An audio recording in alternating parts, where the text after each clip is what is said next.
8 kilometre দূর থেকে দেখেছে এটিএম আজহারুল ইসলাম সাহেব কারে যেন ধাক্কা মারছে।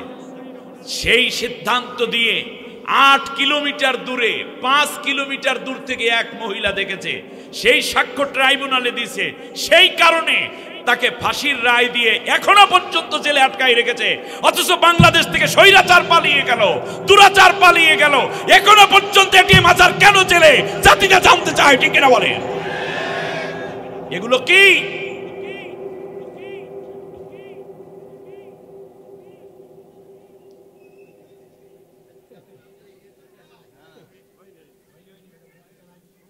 সম্মানিত ভাইয়েরা, মানুষ এত ভুলে যায়, কিন্তু তারা মনে করিয়ে দিয়েছে নাটক সাজানোর জন্য যা করা দরকার সব করেছে। ধিক্কার জানাই তোমাদেরকে। আল্লাহ রাব্বুল আলামিন বলেন, ফাকাদ ইহতিমালা বুহতানা ওয়া ইসমান মুবিনা। নির্দোষ মানুষকে যদি কোনো মিথ্যা অভিযোগ দিয়ে দোষ তার ঘাড়ে চাপিয়ে দিয়ে লজ্জিত করতে চাও, অপমানিত করতে চাও, যারাই কাজটা চায় তাদেরকে ওই খারাপ কাজ না করানো পর্যন্ত আমি ওদের মৃত্যু দেই না। তোমরা নির্দোষ মানুষকে খুনি বানিয়েছো। আল্লাহ তাআলা তোমার 14 গোষ্ঠী দিয়া খুন করাইয়া তারপরে এখন একেবারে ভিডিওগুলা প্রমাণিত, রাস্তার মধ্যে মানুষরা দিনের বেলায় দেখেছে। সুতরাং তোমরা স্পষ্ট খুনি হয়ে এই জাতির মধ্যে নিগৃহীত ঘৃণিত অবস্থায় পালিয়ে যেতে বাধ্য হয়েছ। তোমরা আল্লামা সাইদি সাহেবের মতো মানুষ, মতিউর রহমান নিজামী সাহেবের মতো মানুষদেরকে বানিয়েছো ধর্ষণকারী, আর তোমার সোনার ছেলেরা দর্শক হিসাবে এবং তোমাদের সব মিলে পুরোটাই ধর্ষণে দেশ বানাইয়া দিয়া তারপর জাতির কাছে তোমরা ঝাড়ু পিঠা খাইয়া বিদায় হতে বাধ্য হয়েছ। তোমরা বলেছো আল্লামা সাইদি সাহেবকে চোর বানিয়েছো, বলেছো সে নাকি কোন হিন্দু বাড়ির স্বাধীনতার সময় চুরি করেছে, তামা কাঁসা প্লেট গ্লাস এগুলো নিয়ে যেতে নাকি কে দেখেছে? আল্লাহ তাআলা তোমাদের দরবেশ সহ শুরু করে সবগুলারে দেশের টাকা লুটপাট করাইয়া চোর বানাইয়া বিশ্বের শ্রেষ্ঠ চোর হিসাবে দেশ থেকে চিরতরে বিদায় করে দিয়েছেন। আর কতগুলো কথা আমি বলবো, যা বলেছো মিথ্যে, সবগুলো তোমাদের ঘাড়ের উপর এখন বসে আছে। প্রশ্ন হচ্ছে, এই মুহূর্তে দুইটা বিষয়ের সমস্যার সমাধান কোরআন দিয়েছে। আমি কোরআন তিলাওয়াত করতে গিয়ে দেখলাম, যখন কোনো রাষ্ট্রের প্রধান ব্যক্তিরা পালিয়ে যায় তখন ওই জাতির করণীয় কি? ভালো করে কথা বোঝেন। যখন কোনো রাষ্ট্রের রাষ্ট্রপ্রধান বা দলীয় প্রধান দেশ থেকে পালিয়ে যায়, কি করে? রাষ্ট্রর ক্ষমতা পতনের 3টি লাইন আছে। একটি হচ্ছে মরে যাওয়া অথবা মেরে ফেলা, দ্বিতীয় হচ্ছে গণভোটে হেরে যাওয়া, আর তৃতীয় হচ্ছে পালিয়ে যাওয়া। কয়টা? 3টা। তাহলে এটা গণভোটে যেভাবে হোক হয়েছে, কিন্তু এখন যেটা হয়েছে সেটা পালিয়ে গেছে। তা পালিয়ে যারা যায় তাদের অবস্থা কি হয় আমাদের জানার দরকার আছে না নেই? কথা বলে না, জানার দরকার আছে না নেই? ওনারা কতটুকু শান্তিতে আছে আমাদের খোঁজ খবর নেওয়ার দরকার আছে না নেই? তাহলে খোঁজ খবর কি আমি আপনাদের থেকে গোয়েন্দাগিরি করে নেব? আল্লাহ কোরআনের মধ্যে সুন্দর করে বলে দিয়েছেন, যদি কোনো রাষ্ট্র সরকার প্রধান যদি দেশ থেকে পালিয়ে যায়, ওই পালিয়ে যারা যায় তাদের অবস্থা, তাদের নেতার অবস্থা, তাদের কর্মীর অবস্থা, দেশের সমর্থকদের অবস্থা কি হয় তোমরা জানো না, আমি আল্লাহ জানি। আপনি দেখবেন এখন আয়াত তেলাওয়াত শুরু হবে আর অনুবাদ শুরু হবে, আপনি দেখবেন ঠিক সেই রোগে তার দারুণভাবে ভুগতে আছে। এটা যাই না যাবো আজকে। এক। দ্বিতীয় হচ্ছে, পলাতক গভর্নমেন্টের পরে আল্লাহ তাআলা কাদেরকে ক্ষমতায় বসাতে চান? আলোচ্য বিষয় কয়টা? না, আমার সাথে শেয়ার করতে হবে। আমি গতানুগতিক বক্তা না, ভালো না লাগলে আপনি চলে যান, আমার অসুবিধা নাই। কিন্তু যদি কোরআন শুনতে চান তাহলে এত কষ্ট করে এত তত্ত্ব উপাত্ত আমি দেব, আমার সাথে শেয়ার করতে হবে।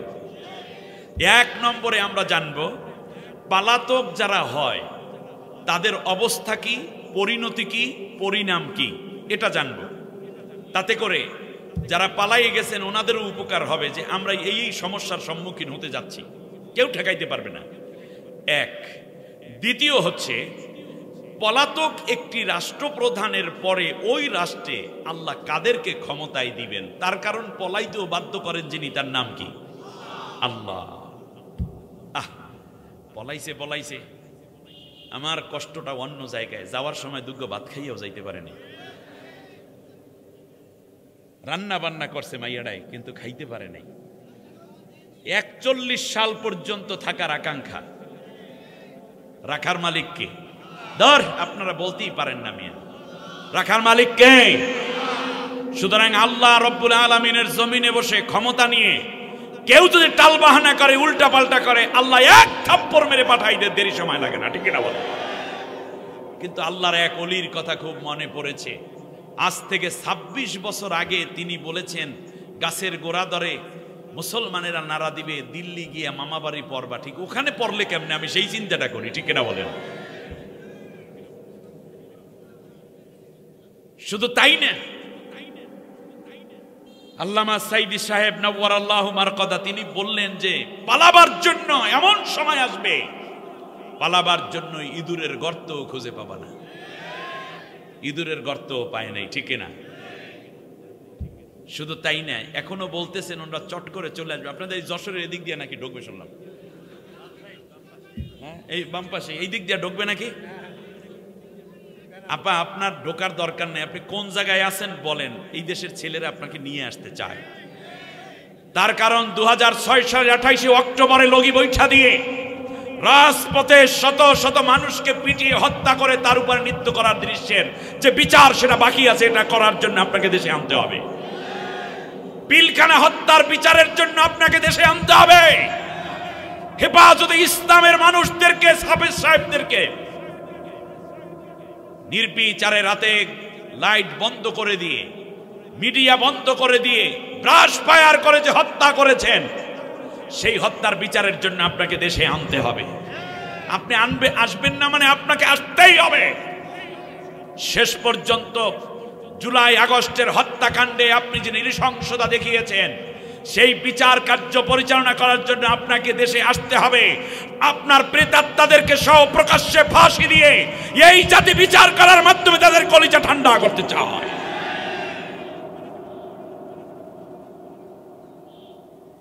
নির্যাতনে ভরা এই বাংলাদেশ, আপনি আসবেন না মানে আপনাকে আসতেই হবে। না আসতে চাইলেও তো আমরা নিয়ে আসব। যে পালাইয়া যায় সে কোনোদিন আসে না। আসুন তাহলে, আমি 5 আগস্ট থেকে কোরআনের টোটাল কোরআনের অনুবাদ আল্লাহ আমাকে দিয়ে করিয়েছেন। আমি চিন্তা করলাম, পালানো ফেরাউন ধরতে গেছে মুসা পয়গাম্বরকে, জাতিকে আল্লাহ ডুবাইয়া মারছে। নমরুদের আল্লাহ তাআলা মশা দিয়ে মারছে। আব্রাহাকে আল্লাহ আবাবিল দিয়ে মারছে। এরপরে কওমে লুত, কওমে আদ, কওমে সামুদ, আসহাবুল উখদুদ, এদের ইতিহাস আমরা জানি। কিন্তু এই রকম পালাইয়া যায়, এই ইতিহাস তো কোরআনের কোথাও পাই না রে। শেষকালে যাই দেখলাম এক জায়গায় ফলান্যাবুর কথাও আছে। এখান থেকে আলোচনা শুরু হোক তাহলে নাকি? এই তো চললে যাইবেন যারা যাইতে পারে, কিন্তু ওয়াজ না শুনে গেলে জীবনের গ্রেট মিস করবেন আপনি। আমার সাথে পড়েন, আউযু বিল্লাহি মিনাশ শাইতানির রাজীম, বিসমিল্লাহির রাহমানির রহিম। বিতাড়িত অভিশপ্ত শয়তানের ওয়াসওয়াসা থেকে আল্লাহর আশ্রয় চাই। এটাকে সরাইতেই হবে। কোরআন দেখতে অসুবিধা হচ্ছে? আচ্ছা, এভাবে থাকলে হবে? থাকবে? আচ্ছা, সাহায্য চাই কার কাছে?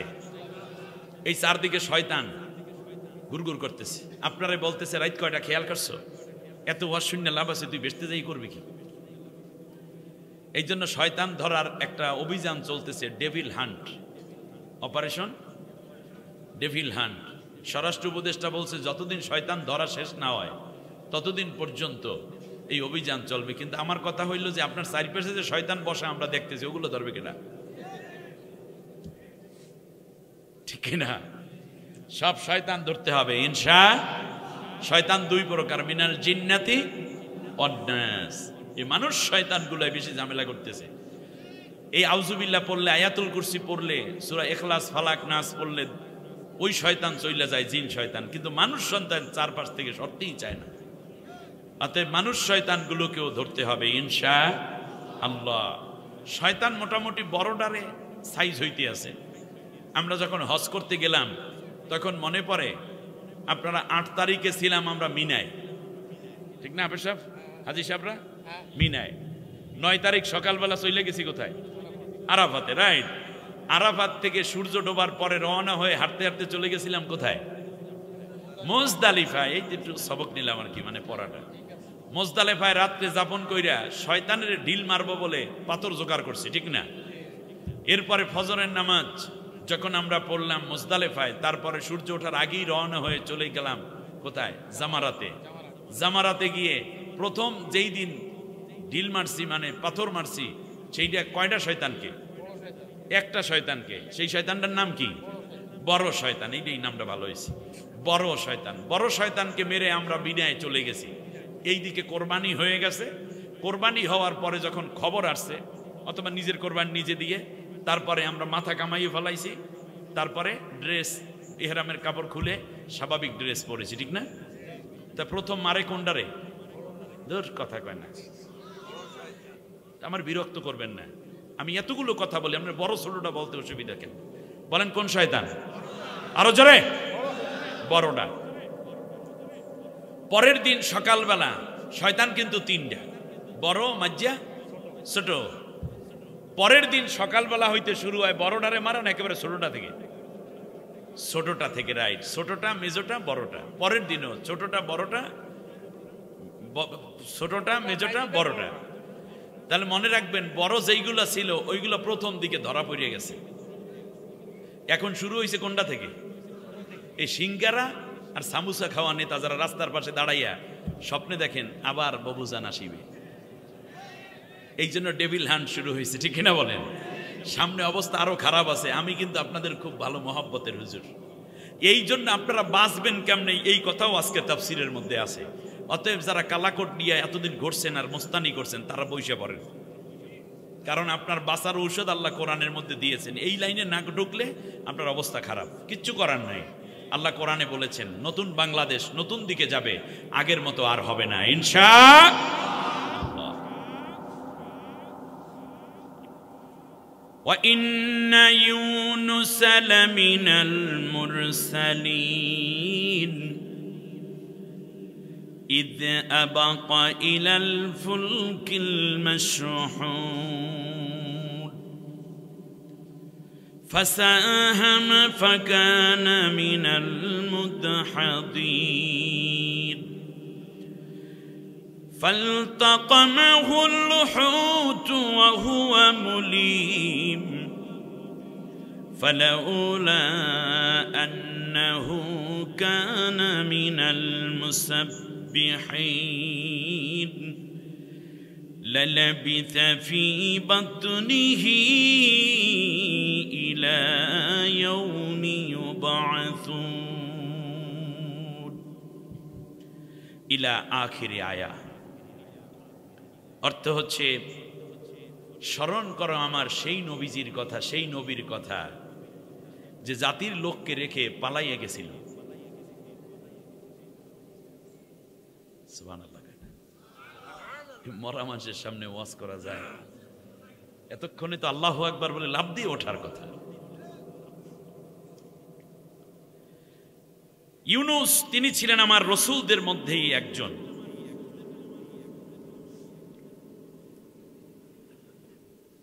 ঈদ আবাকা ইলাল ফুলকিল মাশহুন, যখন সে দেশ ছেড়ে বোঝাই করা কিস্তিতে চড়ে পালিয়ে যাচ্ছিল, ফাসাহামা ফাকানা মিনাল মুদহাদিন, যখন রওনা করল উত্তাল তরঙ্গমালা শুরু হয়ে গেল ইরাকের নিনুয়া প্রদেশ থেকে। তাফসির মাহফিল তো নাকি, ঠান্ডা মাথায় শুনতে হবে। যখন ঢেউয়ের তোরে কিস্তি ডুবুডুবু অবস্থা। এটা ছিল দজলা নদী, এপারে ইরাক, ওপারে যাচ্ছে ইউনুস। ইদ আবাকা ইলাল ফুলকিল মাশহুন, বোঝাই করা কিস্তি যখন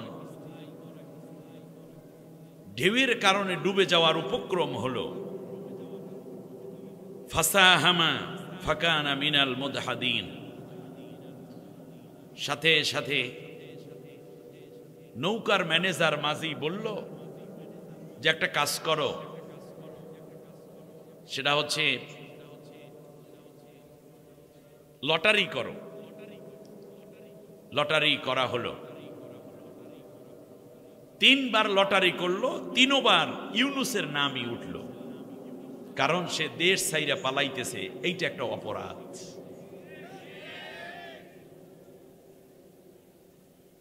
শুধু তাই না, ফাকানা মিনাল মুদহাদিন, 3 বারই সে পরাজিত হয়েছে। মুদহাদ শব্দের অর্থ পরাজিত ব্যক্তি। তাহলে বোঝা যায় যারা পালাইয়া যায় তারা যেতে না কোনোদিন, এটা পরাজিত শক্তি। নবী হইলেও পরাজিত। যশোরের লোকেরা বুঝতেছেন আমার কথা? অতএব যারা পালাই গেছে তারা কোনোদিন নতুন স্বপ্ন দেখে লাভ নাই, এটা পরাজিত শক্তির নাম, ঠিক না বলেন?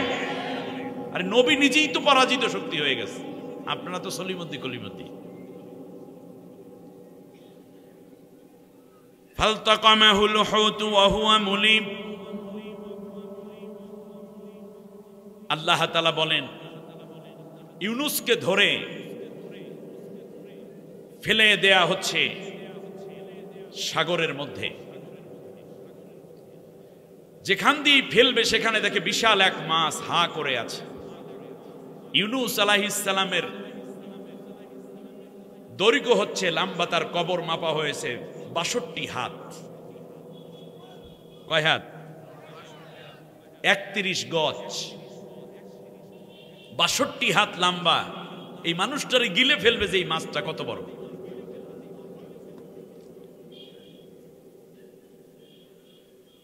এক পাশ থেকে আর এক পাশে নিয়ে যায়, দেখে ওখানেও মাছ হা করে আছে। আল্লাহ রাব্বুল আলামিন বলেন এরপরে কি হলো শোনো। ফালতাকামাহুল হুত ওয়া হুয়া মুলিম।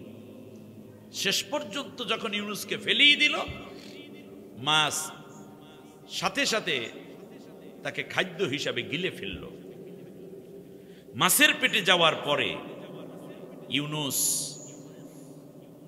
নিজেকে ধিক্কার দেয়া শুরু করলো। সিসি, আমি এত বড় একটা কাপুরুষ, আমি এত বড় একজন অপরাধী যে আমার জাতির লোককে বিপদে ফেলে আমি একা একা পালান শুরু করে দিলাম। আমার মতো নিকৃষ্ট মানুষ আর কে হতে পারে? ইউনুস আলাইহিস সালাম কি করতেছেন বলেন? নিজেকে নিজে কি দিচ্ছেন? আহুয়া মুলিম। আপনিও আত্মশুদ্ধ হতে পারেন, কারণ কোনো অপরাধ করলে নিজে নিজে ধিক্কার দিতে হয় নিজেকে, ছি আমি এত খারাপ, দেখবেন আপনি ভালো হয়ে উঠছেন। কিন্তু দুঃখজনক খবর হচ্ছে কি জানেন? এতগুলো মানুষ মারল,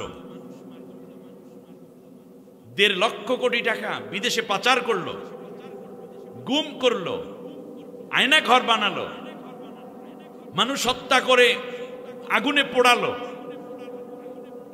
অবৈধ ক্ষমতায় থাকলো, বহু নারীর ইজ্জত ধর্ষণে ধ্বংস করে দিল।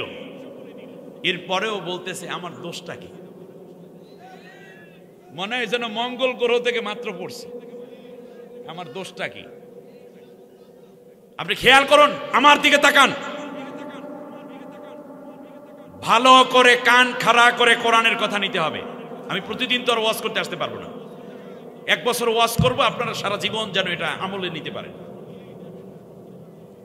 ইউনুস আলাইহিস সালাম বললেন, আল্লাহ তুমি আমাকে মাফ করে দাও।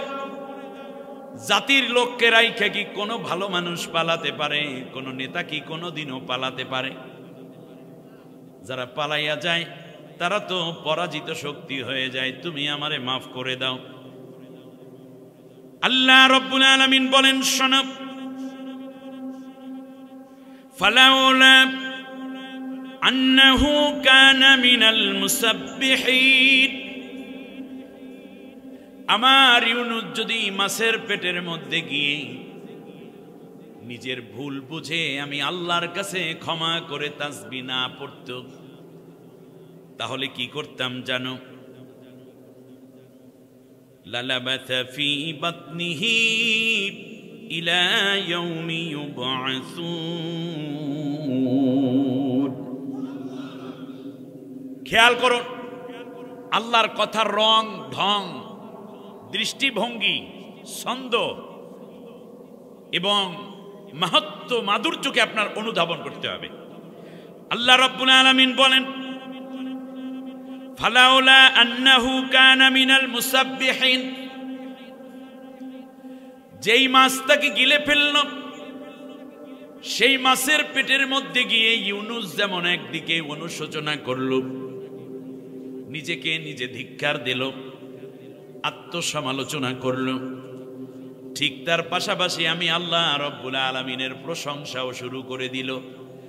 এই যদি অনুশোচনা না করত, নিজেকে নিজে যদি ধিক্কার না দিত, আর যদি আমি আল্লাহর প্রশংসা করে আমার ইউনুস চোখের পানি ছেড়ে তাসবিতে লিপ্ত না হতো, তাহলে কি করতাম? শোনো, লালাবিথা ফি বাতনিহি ইলা ইয়াউমি ইউবআসুন, কিয়ামত পর্যন্ত কোনদিন আমি আর তাকে জাতির কাছে ফিরাইয়া দিতাম না, ওই মাছের পেটের মধ্যেই তার কবর বানাইয়া দিতাম।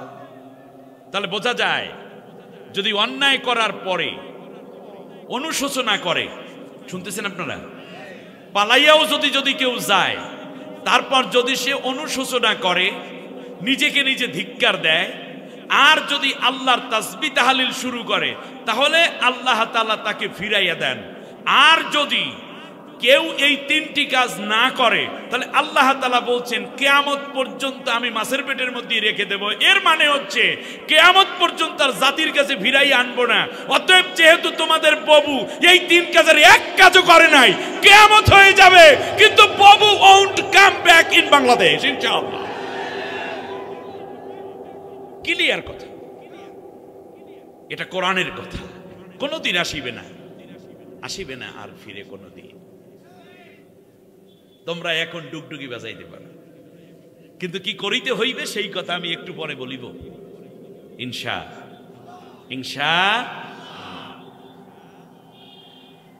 আল্লাহ রাব্বুল আলামিন বলেন, শোনো, এই পর্যন্ত এখানে থাকলো। পরের কথাগুলো শোনার জন্য আপনাদেরকে আরেকটু ব্যাকে যেতে হবে। তার আগে আমি বলে দেই কোন জায়গা থেকে কথা বলছি। সূরার নাম হচ্ছে সূরা সাফফাত। সূরার নাম কি? সূরা সাফফাত। আস-সাফফাত সূরার মধ্যে আল্লাহ রাব্বুল আলামিন সর্বমোট আয়াত দিয়েছেন 182টি, রুকু আছে 5টি। মক্কায় অবতীর্ণ এই সূরা। আল্লাহ সুবহানাহু ওয়া তাআলা 11 জন নবীর নাম এবং বিভিন্ন বিষয় নিয়ে এই সূরা সাফফাতের মধ্যে বিশ্লেষণ করেছেন। আমি আপনাদের উদ্দেশ্যে এখান থেকে 139 নম্বর আয়াত থেকে 45 মানে 144 পর্যন্ত এই 5টি আয়াত তিলাওয়াত করে কিছু দূর পর্যন্ত গেলাম।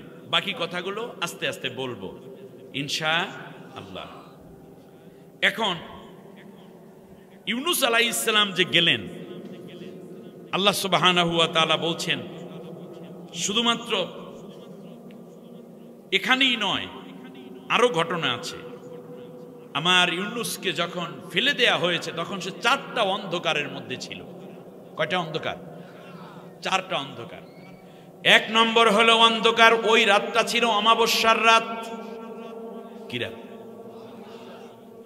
দ্বিতীয় হচ্ছে ইউনুসকে যেই মাছটাই গিলে ফেলেছে ওই মাছের পেটের অন্ধকার। আর তৃতীয় হলো আমার ইউনুসকে যেই মাছটা গিলে ফেলেছিল ওই মাছটাকে আবার অন্য একটা মাছে গিলে ফেলেছে।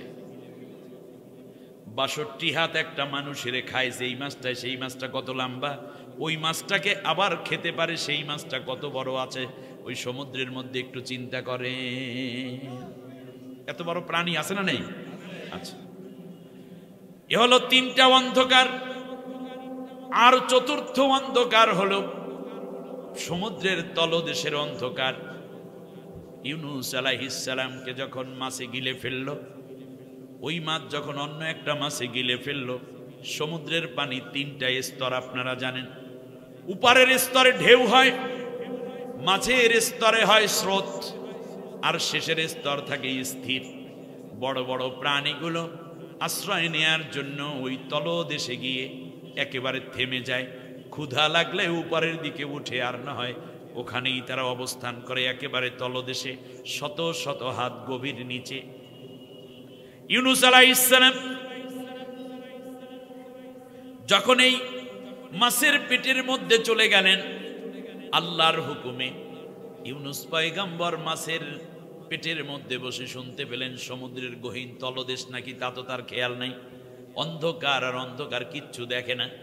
ইউনুস পয়গম্বর শুনতে পেলেন, কানের মধ্যে শুনতে পাইলেন, যেই মাছটাই তারে খেয়েছে সেই মাছটাকে যেই মাছে খেয়েছে, এবং সমুদ্রের চারপাশে যে পাথর নুড়িগুলো আছে, যতগুলো প্রাণী আছে সমুদ্রের তলদেশে, সব প্রাণীগুলো আল্লাহ রব্বুল আলামিনের তাসবিহ এবং তাহলিল জিকির আজগারে লিপ্ত রয়েছে।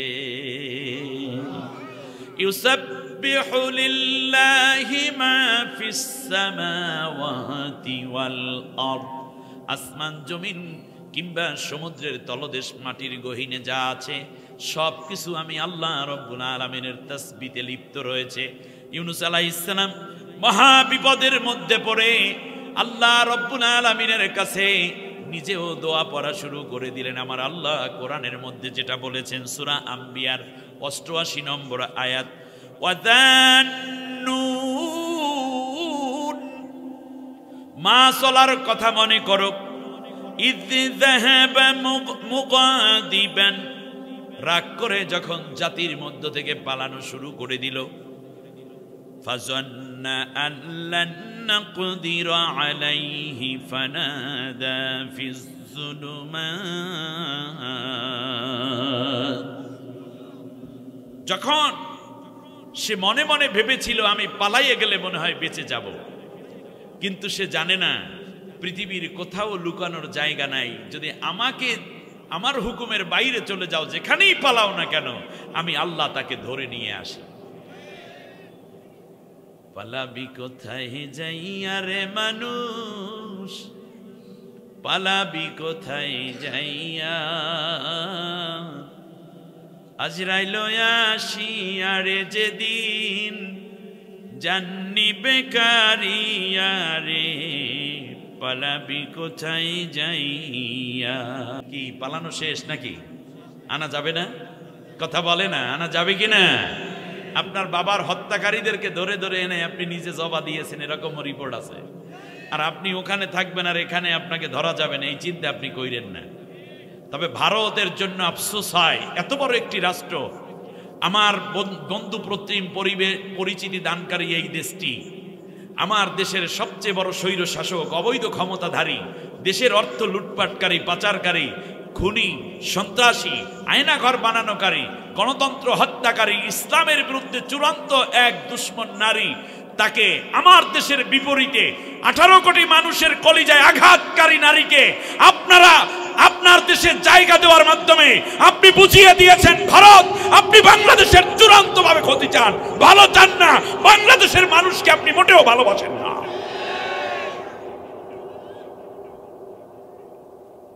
পররাষ্ট্রনীতিতে ভারত পরাজিত হয়েছে, এর খেসারত তাকে দিতেই হবে। বিদেশে আমাদের বন্ধু আছে, প্রভু নাই। দাদাগিরি বাংলাদেশের সাথে চলবে না। আমাদের একজন ডক্টর ইউনুস আছে, আলহামদুলিল্লাহ, ক্ষমতায় আসার পরই মানে চেয়ারে বসেই বেটা বইলা ফলাইছে, বাংলাদেশকে অস্থিতিশীল করলে 7 সিস্টার কলকাতা হইতে শুরু করে মায়ানমার পর্যন্ত কেউ শান্তিতে ঘুমাইতে পারবে না। ঠেলার নাম বাবাজি, ঠিক কিনা? এখনো ঠান্ডা, এখনো কি ঠান্ডা। খারাপ লাগতেছে? মাত্র 18 দিন বাকি ছিল। আপনাদেরকে খবর দেই, শোনেন, আমার কথা লাইভ হচ্ছে, রেকর্ড হচ্ছে।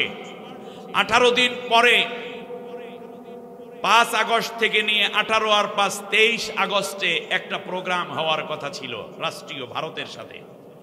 সেখানে বাংলাদেশকে একটি করদ রাজ্যে পরিণত করার জন্য সব চুক্তি পাকাপোক্ত হওয়ার জন্য ব্যবস্থা ছিল। আমার দেশের যুবকরা, ছাত্ররা চিন্তা করলো, দেশ দেব না, জীবন দেব, কিন্তু জমিন দেব না। ওরা জীবন দিয়েছে, জমিন দেয় নাই।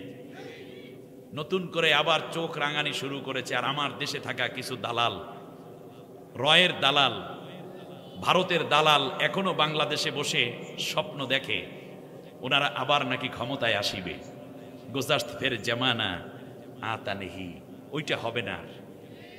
এবার খেয়াল করুন, এই যেই নাম হচ্ছে সলিমউদ্দিন না সলিমুল্লাহ, সলিমুল্লাহ, ঢাকা ইউনিভার্সিটির ইতিহাস এবং আন্তর্জাতিক সম্পর্ক বিভাগের প্রধান যিনি এখন, তিনি বলেছেন যদি এই পরাজিত শক্তি আবার আসে তাহলে বিশ্বে যে পলিটিক্যাল সায়েন্স বলতে যা আছে এগুলো সব মিথ্যা হয়ে যাবে। অতএব আগামী 100 বছর ন্যূনতম অপেক্ষা করতে হবে আপনাদেরকে। এবার কোরআনের বক্তব্যটা আমরা একটু সামনে যোগ করে দেই, যাতে করে আপনাদের বিবেচনাটা আরো প্রসারিত হয়। ইউনুস আলাইহিস সালাম মাছের পেটের মধ্যে, তখন তিনি দোয়া পড়লেন। আল্লাহ রাব্বুল আলামিন বললেন, শোনো, ইউনুস মনে মনে ভেবেছিলেন কোনদিন বুঝি আমি তাকে পাবো না, আল্লাহ নাকদিরা আলাইহি। ওই গহীর অন্ধকারের মধ্যে ইউনুস মনে করেছিল দাজলা নদী পার হয়ে ওপার গেলি আমার জাতি যা হোক আর না হোক আমি তো বেঁচে গেলাম। আমি আল্লাহ রব্বুল আলামিন তারে ধরে ফেললাম মাছের পেটের মধ্যে। ইউনুস যাওয়ার পরে নিজেকে ধিক্কার দিল এবং সে আমি আল্লাহর কাছে দোয়া করা শুরু করে দিল, লা ইলাহা ইল্লা আনতা সুবহানাকা ইন্নী কুনতু মিনাজ জালিমিন। ইউনুস আলাইহিস সালাম দেখলেন আল্লাহর জিকির করে সবাই, তাসবিহ পড়ে সবাই, আমিও তাসবিহ শুরু করে দিলাম। ইউনুস আলাইহিস সালাম বললেন, লা ইলাহা ইল্লা আনতা, আল্লাহ তুমি ছাড়া আমার আর কেউ নাই, তুমি ছাড়া আমার কেউ নাই। সুবহানাল্লাহ পড়েন। ইউনুস আলাইহিস সালাম ডাকেন কারে? কথা কয় না, কারে ডাকেন?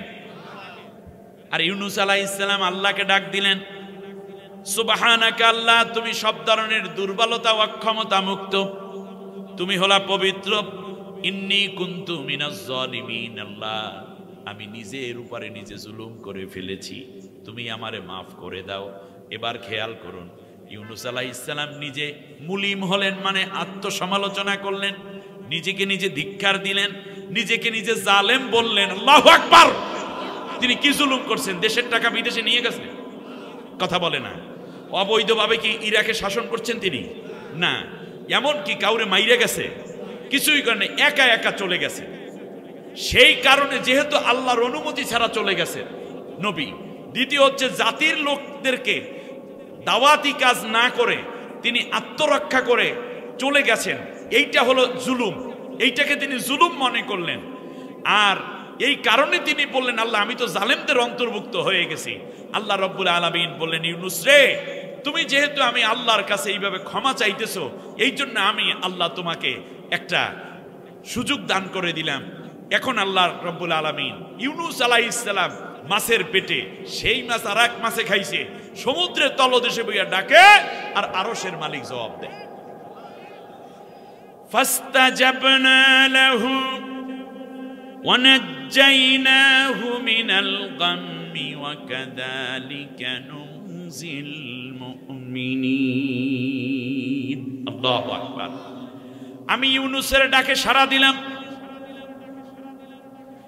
আর এমনি করে পৃথিবীর বুকে যদি কেউ পালাতক অবস্থায় গিয়া বিপদে পড়ে যাও, পালানোর সময় যদি পালানোর কারণে যদি বিপদে পড়ো, আর যদি আমি আল্লাহ রব্বুল আলামিনকে ডাকা শুরু করে দাও, তাহলে আমি আল্লাহ ওয়াদা দিলাম এর চেয়েও চূড়ান্ত বিপদ, বড় বড় বিপদও যদি তোমাদের জীবনে আসে, অন্য কোনো বিপদও আসে, সব বিপদ থেকে আমি আল্লাহ তোমাদেরকে বাঁচাইয়া দেব। মা বোনেরা, স্বামীটা মারা যাচ্ছে, চরম বিপদ, অস্থির হবেন না, ধৈর্য ধরুন। সন্তান খবর নিচ্ছে না, ধৈর্য ধারণ করুন। প্রিয় ভাইয়েরা, ব্যবসা বাণিজ্যে লস, ধৈর্য ধারণ করুন। ডাকবেন কাকে? আল্লাহর ওয়াদা, ওয়াকাযালিকা নুনজিল মুমিনিন, আমি আল্লাহ মোমেনদেরকে এর চেয়ে বড় বিপদ থেকে উদ্ধার করতেই থাকবো। কিন্তু বিপদে পড়লে ডাকা লাগে কাকে? দোয়ার নাম কি? দোয়া। এই দোয়াটারে কি দোয়া বলি আমরা? দোয়ায় ইউনুস। কিন্তু ঝামেলা হলো এই যে পালাইয়ে গেছে, দোয়া ইউনুসও পড়তে পারবে না, কারণ ইউনুস ইহার বড় ঝামেলায় বসে রয়েছে। ঠিক ইউনুস পারবে কি? কথা বোঝেন নাই মনে? আহা, মুসিবতের শেষ নাই। এবারে আসুন, আল্লাহ রাব্বুল আলামিন বলেন, শোনো আমার ইউনুস কেন পালাইলো, একটু শোনো তাহলে। ইউনুস আলাইহিস সালাম জাতির লোকের কাছে দ্বীনের দাওয়াত দিচ্ছেন, কালেমার দাওয়াত দেন। জাতির লোকেরা কালেমা গ্রহণ করে না। দীর্ঘ 53 বছর পর্যন্ত একটানা দাওয়াত দিয়েছেন। বড় মুসিবত। হযরতে ইউনুস আলাইহিস সালাম শেষ পর্যন্ত চিন্তা করলেন, আল্লাহ গো, তুমি এই জাতির উপরে লানত দাও, তুমি গজব দিয়া শেষ কইরা দাও, এই জাতি আমারে মানে না, উল্টো বিলে পিডায়। আল্লাহু আকবার। ইউনুস আলাইহিস সালাম রওনা করবেন, এই কথা কিন্তু জাতির লোকেরা জানতো না। ইউনুস পয়গম্বর শুধু জাতির লোকদেরকে বললেন, আল্লাহর কথা অনুযায়ী জাতির লোককে সতর্ক করে বললেন, শোনো আমার জাতির লোকেরা, আল্লাহ বলে দিয়েছেন আগামী 3 দিন পর্যন্ত তোমাদের উপরে বিভিন্ন গজব নাজিল হবে। প্রথম দিন ফজরের ওয়াক্ত যখন হবে, পূর্ব আকাশে প্রচুর মেঘের ঘনঘটা দেখা যাবে। এই মেঘের কালার হবে গাঢ় হলুদ বর্ণ। মেঘের কালার কি? গাঢ় কালার হলুদ বর্ণ। যদি তোমরা দেখো, মনে করবা বিপদ কাছাকাছি এসে গেছে। পরের দিন সুবহে সাদিকের সময় তোমরা দেখতে পাবে পূর্বাকাশে প্রচুর মেঘ আর মেঘ। মনে রাখবা, ওই মেঘটা তোমাদের জন্য আল্লাহ তৈরি করেছেন। ওই মেঘের মধ্যে তোমরা কালার দেখতে পাবা রক্ত বর্ণ, লাল বর্ণ। এটা কিসের আলামত? গজবের আলামত। তৃতীয় দিন তোমরা দেখতে পাবে মেঘ এসেছে, কিন্তু একেবারে গহীন কালো, বিজলি চমকাতে থাকবে, বিদ্যুৎ চমকাবে, আর বজ্রপাত হবে, প্রচন্ড গর্জন হবে। এরপরে আল্লাহ তাআলা প্রচুর পরিমাণ বৃষ্টি তোমাদের জনপদের উপর দিবেন। এই বৃষ্টি সাধারণ কোনো বৃষ্টি নেই, বৃষ্টি হবে পাথর বৃষ্টি। ঘর দোর ভেঙে যাবে, পশুগুলো মারা যাবে, পাখিগুলো মারা যাবে। তোমাদের উপর এত বড় বড় পাথর বৃষ্টি হবে, প্রত্যেকে ওই পাথর মাথায় পড়বে, পিঠে পড়বে, গায়ে পড়বে, প্রত্যেকে এই পাথরের আঘাতে আঘাতে শেষ হয়ে যাবে। একজন মানুষও কিন্তু বাঁচবে না। ইউনুস আলাইহিস সালাম যখন জাতির কাছে এই কথাগুলো ঘোষণা দিলেন, জাতির লোকেরা কেউ কাশে, কেউ হাসে, আবার কেউ চিন্তা করে গজব হইতেও পারে। রাতের আধারে গভীর রাতে মনে হচ্ছে যেন কি একটা গুমট পরিবেশ। জাতির মুরব্বী যারা ছিল, নেতা যারা ছিল, সর্দার যারা ছিল, সমস্ত মানুষদেরকে, নারী পুরুষ শিশু যুবক বৃদ্ধ সবাইকে ডেকে মাঠের মধ্যে জড়ো করলো। জড়ো করে বলে, মনে হয় অবস্থা ভালো না, খারাপ হইয়াও যেতে পারে, চলো তার চেয়ে আমরা বালুন নামক ইবাদত, দেবীর ইবাদত না করে চলো আমরা ইউনুস পয়গম্বরের হাতে হাত রেখে ইসলাম গ্রহণ করে এক আল্লাহর ইবাদতে লিপ্ত হয়ে যায়। মুরব্বীরা যেহেতু সিদ্ধান্ত দিয়েছে, সর্দারেরা, পঞ্চায়েতরা যেহেতু সিদ্ধান্ত দিয়েছে, সবাই মিলে সামনের দিকে রওনা করলো। ইউনুস আলাইহিস সালামের বাড়িতে যেতে যেতে দেখতেছে এইদিকে সুবহে সাদেক হয়ে গেছে, সূর্যের ওঠার এখনো কিছু বাকি, কিন্তু পূর্বাকাশে প্রচুর মেঘ ঘনঘটা দেখা গেল। সব মেঘগুলো দেখা যাচ্ছে পুরো গাঢ় হলুদ কালার, অন্তরের মধ্যে কামড় দিয়েছে। জাতির লোকেরা দুইটা হাত উঁচু করে বলে, আল্লাহ তুমি আমাদেরকে গজব দিও না। আল্লাহ রব্বুল আলামিনের পয়গম্বরকে তারা ডাক দেয়, ও ইউনুস, ও আল্লাহর পয়গম্বর, আমরা ঈমান নেয়ার জন্য, ইসলাম গ্রহণ করার জন্য এসেছি, দরজা খুলুন, আমাদেরকে কালেমা পড়াইয়া দিন। আমরা আল্লাহর কাছে তওবা করেছি, কোনোদিন আর মূর্তি পূজা করব না। জাতির লোকেরা এত ডাকাডাকি করে, ইউনুস পয়গম্বর দরজা খোলে না। 2-3 জন যুবক শেষ পর্যন্ত জোর করে দরজাটা ভেঙে ফেললো। ভিতরে গিয়া দেখে ঘরে কেউ নেই। কারণ এই রাতে ইউনুস আলাইহিস সালাম পালাইয়া রওনা করছে। তাহলে বোঝা যায় জাতির লোকের ফেলে একজন নবী পালাইয়া রওনা করেছিলেন। সেই নবীর নাম কি ছিল বলেন? ইউনুস। আল্লাহ রব্বুল আলামিনের হুকুম ছিল না পালানোর জন্য, জাতির উপরে বিরক্ত হয়ে পালান শুরু করলো। আল্লাহ রব্বুল আলামিন বললেন, ইউনুস তুমি আমার অনুমতি ছাড়া জাতিকে রেখে এইভাবে পালাইয়া যাবা, এইটা আমি আল্লাহ রব্বুল আলামিন কোনোদিন বরদাস্ত করি না। কিয়ামত পর্যন্ত যারাই এমন পালাইয়া যাবে তাদেরকেও আমি বরদাস্ত করব না। অতএব তোমার শাস্তি শুরু হয়ে গেল। যারা পালায় তাদের শাস্তি আল্লাহ দিবেন কি দিবেন না? অনেক দায়িত্ব ছিল আপনার, আপনি পালানোর কথা তো না। তাহলে কত অপরাধ করলে পালাইয়া যায় তা বোঝা যায় আপনাদের। ইউনুস পয়গম্বর শুধু জাতির উপর গদিবান, মানে রাগান্বিত হয়ে যাচ্ছে, আর এ পালিয়ে যাচ্ছে নিজের স্বার্থের জন্য। ইউনুস আলাইহিস সালাম শেষ পর্যন্ত আল্লাহর তাসবিহ যখন পড়লেন, মাছ পেটে ব্যথা শুরু হলো। ভেতরের যে বড় মাছের পেটে যে ছোট মাছ, সেইটার পেটে আগে ব্যথা শুরু হয়েছে। ও পেটের ভিতর নাড়াচাড়া শুরু করেছে, তাফসিরে এসেছে। এরপর বড় মাছটাও অস্থির শুরু হয়ে গেছে। একটানা 40 দিন। জোরে বলেন কতদিন? 40 দিন পরে বড় মাছ দৌড়দৌড়ি করতেছে সাগরের ভিতরে। বিশাল নীলতিমি হবে আমার মনে হচ্ছে যেটা। এই মাছ যখন দৌড়চ্ছে, দৌড়ে তারা উঠলো, মাছ উঠলো একটা বড় চরের মধ্যে। চরের মধ্যে যাওয়ার পরে বমি করে দিল মাছটা। কি করলো? তাহলে মাছে বমি করতে পারে। এরপর পেটের ভিতরে যে ছোট মাছটা ছিল সেইটা বের হয়ে গেছে। ছোট মাছটাও প্রচন্ড ব্যথায় আবার বমি করেছে। বমি করার পরে ইউনুস পয়গম্বর বের হয়ে পড়ল। সুবহানাল্লাহ। বের হওয়ার পরে কি হয়েছে আল্লাহ রাব্বুল আলামিন বলেন, শোনো,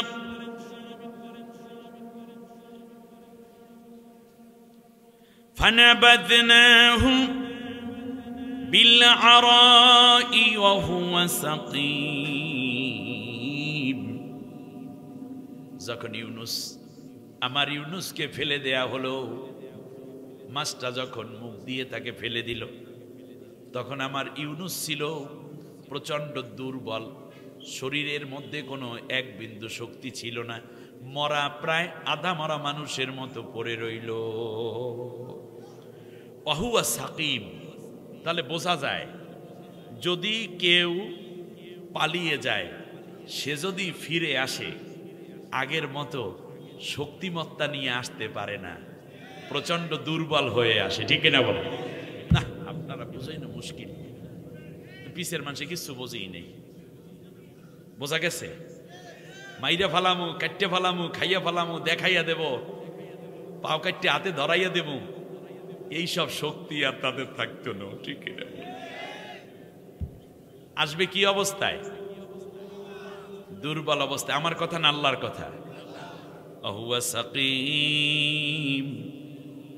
প্রচন্ড দুর্বলে কি অন্যায় কইরে গেছে নাকি শুধু না বইলে গেছে?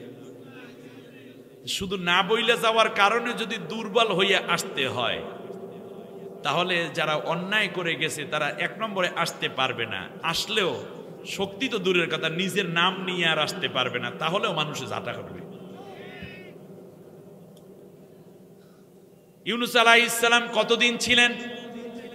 আবার জবাব দিতে হবে, কতদিন? আরো জোরে, 40 দিন।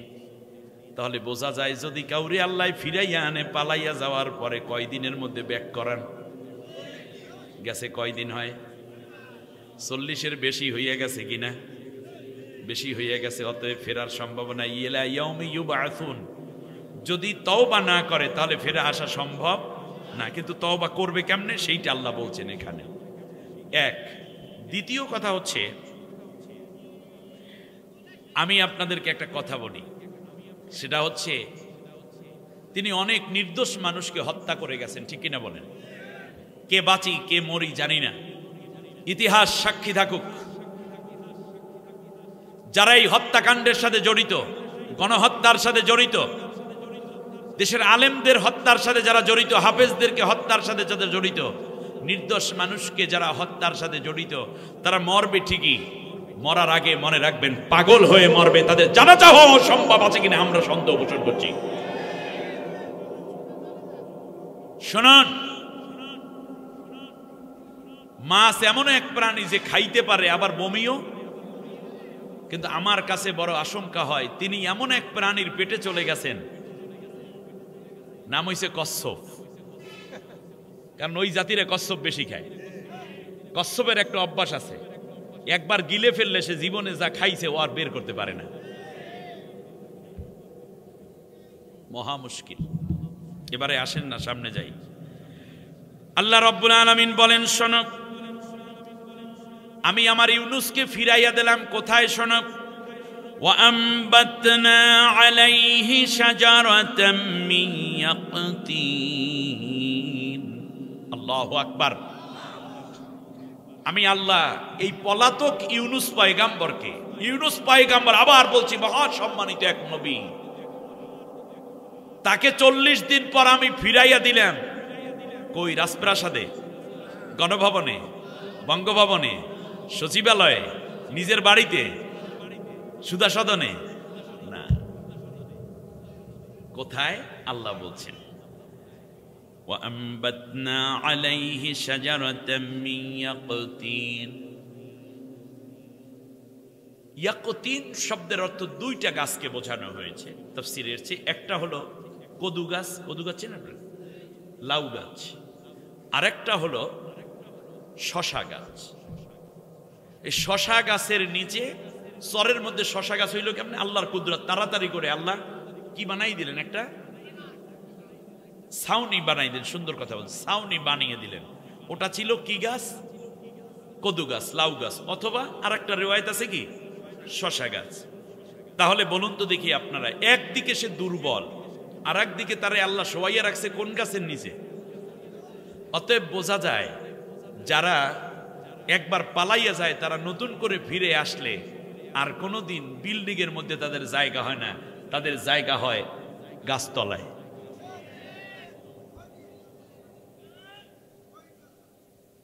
একটা উদাহরণ দেই। আল্লামা সাইদি সাহেবকে ফাঁসি দেওয়ার জন্য ট্রাইব্যুনালে এই পলাতক প্রধানমন্ত্রী ভারতের দুর্বুদ্ধি নিয়ে 5 জন বিচারপতি নিয়োগ দিয়েছিলেন। 5 জন, 4 জন একসাথে বলেছে আল্লামা সাইদি সাহেবকে ফাঁসির রায় দেব, এটা আমরা পারবো না, পারবো না, পারবো না, পারবো না। কিন্তু একজন কালামানি, সে বলেছে আমি পারবো, সে এসে রায় দিয়েছে। ঠিক না বলেন? সাইদি সাহেবকে কি দিয়েছে? কিসের রায়? ফাঁসির রায় দিয়েছে। আল্লাহ রাব্বুল আলামিন তাকে কিসের নিচে শোয়াইছে? কলা পাতার উপরে আর কিছু গাছপাতার নিচে। ঠিক কিনা বলেন? আর কি প্রমাণ লাগে? আল্লাহর কোরআনে কালামানিক দিয়ে শুরু হয়েছে, বাকি সোনামানিক যারাই আসবা, দলামানিক আর লাল মানিক সবাইরই এই অবস্থা হবে, এর উপরে ওঠার সম্ভাবনা নাই। সারা জীবন তাফসীর শুনেছেন, আজকে তাফসীর বুঝে তারপরে দেখে চলে যাবেন বাড়িতে, যাতে ঈমান বৃদ্ধি পায়। বলেন আমিন। আপনারা মনে করার কোনো কারণ নাই ভারতে বুঝি বুবু খুব শান্তিতে আছে।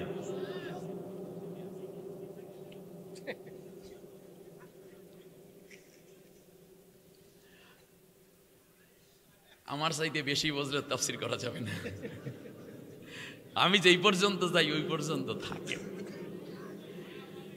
وَأَرْسَلْنَاهُ إِلَى 100,000 أَوْ يَزِيدُونَ।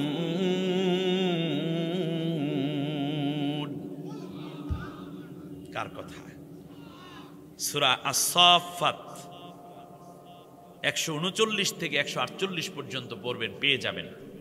কসকসা জিনিস, জীবন্ত কথা, বুঝতে অসুবিধা হচ্ছে না তো কারো? আল্লাহ রাব্বুল আলামিন বলেন 6 মাস পর্যন্ত গাছের নিচে শোয়াইয়া রাখলাম আমার ইউনুসকে। কোনো অপরাধ করে নাই। অপরাধ শুধু একটাই, জাতির লোককে না বইলা আল্লাহকে না জানাইয়া চলে যাচ্ছে। আমাদের দেশে অনেক মা বোন আছেন, ভাবিরা আছেন, চাচিমা খালাম্মারা আছেন, স্বামীরে না জানাইয়া বাবার বাড়ি চলে যায়। বাপ মাকে না জানাইয়া মেয়েটা চলে যায় কোথাও, যেতে পারবা না, হালাল না হারাম, সিদ্ধ না নিষিদ্ধ। আল্লাহর নবী বলেছেন,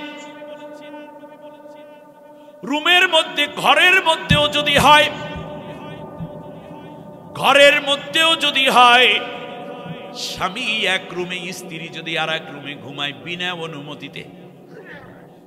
মাঝে মাঝে এরকম হয় না, কোনো কারণে স্ত্রী কি করলেন অন্য রুমে ঘুমান, এরকম হয় না?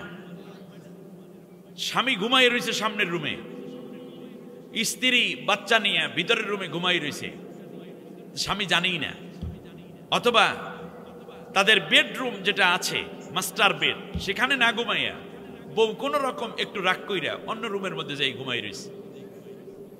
আল্লাহর নবী বলেন, সারা রাত ওই নারীর উপরে আল্লাহর লানত। বাবার বাড়ি তো বহু দূরে, নিজের ঘরের মধ্যেও আলাদা বেড যদি আপনি ঘুমান রাগ করে স্বামীর অনুমতি ব্যতীত, তাহলে আপনার উপরে আল্লাহর লানত। যতক্ষণ পর্যন্ত স্বামী সন্তুষ্ট না হবে ততক্ষণ সে নারী যত ইবাদত করবে, কোরআন তেলাওয়াত করবে, তাসবিহ করবে, তাহাজ্জুদ পড়বে, আল্লাহর জিকির করবে, কোনো ইবাদত আল্লাহ কবুল করবেন না। সুতরাং আপনার বাবার বাড়ি যেতে হবে, আগে গিয়ে তারপরে আপনি ফোন দিয়া বলবেন, শোনো আমার খালাতো বোন বেড়াইতে আসছে, ছোটবেলার বান্ধবী, কোনোদিন মাঝখানে 17-18 বছর শেষ হয়ে গেছে, ফোন পাইয়া আমি চলে আইছি, বাসায় রান্না করে ধুয়েছি, ফ্রিজের মধ্যে গরম করে খাইয়ে নিও। লাইয়া জুস জায়েজ হবেন, এটা হারাম, এটা কবিরা গুনাহ। আপনি স্বামীকে কল দিবেন, স্বামী যদি বলে ঠিক আছে যেতে পারো, কার সাথে যাচ্ছ কিভাবে, তাহলে রওনা করবেন। আর না হলে ওইরকম খালাতো বোন 1000 চলে যাবে, ঘর থেকে আপনি এক পা সামনে বাড়াতে পারবেন না। আমার কথা কি বুঝে আসছে? স্বামী যদি অপছন্দ করে কারোর সাথে কথা বলতে, আপনি বলবেন না।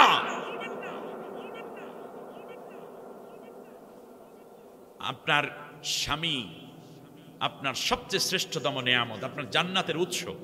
নবীজি বলেছেন, হযরতে ফাতেমা রাদিয়াল্লাহু তাআলা আনহাকে যেদিন ঘরে তুলে দিচ্ছেন আলীর ঘরে, সেই দিন নবী আলাদা রুমে ফাতেমাকে নিয়ে বললেন, আলী, ফাতেমা তুমি আজ থেকে আলীর স্ত্রী, আমি তোমার বাবা মুহাম্মদুর রাসূলুল্লাহ, কিন্তু মনে রেখো তোমার মৃত্যু যদি এই অবস্থায় হয়, আলী তোমার উপর অসন্তুষ্ট, তাহলে আমি মুহাম্মদুর রাসূলুল্লাহ তোমার পিতা হয়ে জান্নাতে নেওয়ার ক্ষেত্রে কোনো উপকার করতে পারবো না। আপনাদের শেষ করে দিই, সামনে কথা আছে।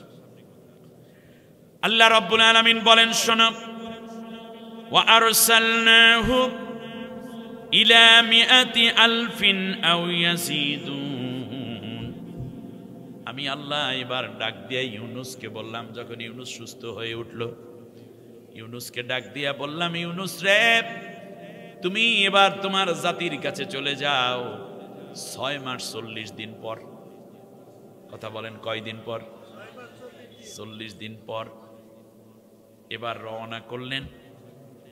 কিন্তু কি করবা শোনো, আরসালনাহু, আমি আল্লাহ তারে পাঠাইয়া দিলাম, ইলা মিআতি আলফিন আও ইয়াজিদুন, 1 লক্ষ কিংবা তার চেয়ে একটু বেশি সংখ্যক হবে।